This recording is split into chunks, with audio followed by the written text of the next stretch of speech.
if you're an empath or a giver of any kind. Stick around for a second.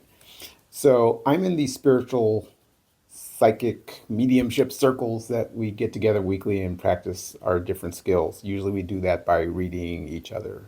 We go into a breakout room and we read each other just to kind of stay sharp. But this week we did something a little bit different. We flipped it back and we decided to focus on ourselves, which is a little bit different for folks who do this kind of work.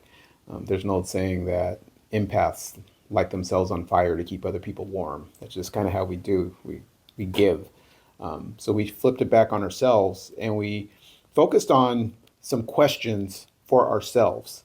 And I'll get to the question in a second. But what we did, we use cards. I don't use cards when I'm reading someone else, but even though I have several decks here at home, I use them for practice and I use them sometimes when I'm looking at questions for myself. So there's that level of detachment because it's easy to go inside your own head. Your muggle mind is what one of my teachers says, and get confused from when your intuition is speaking and when your mind is just racing, trying to get an answer that you would like. So cards for me are one level of detachment for that sometimes, if that makes sense. But anyway, what I'm going to do is I'm working with this deck over here. It's actually called the William Blake Tarot deck. If you know who William Blake is. Great artist, poet from way back in the day. What I'm going to do is I'm just going to randomly show you one of these cards. I just want you to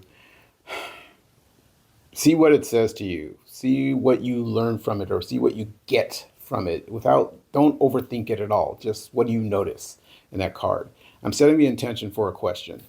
So, we'll get to how those two come together right now. So I'm just going to grab one of these cards. I don't know which one. I'm just grabbing it off camera and make sure it's right side up at least. Okay.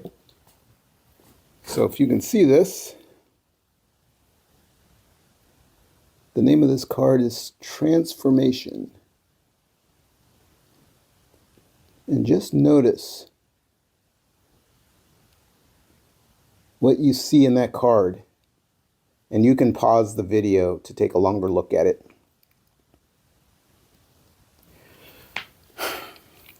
The question was, what does my heart need right now?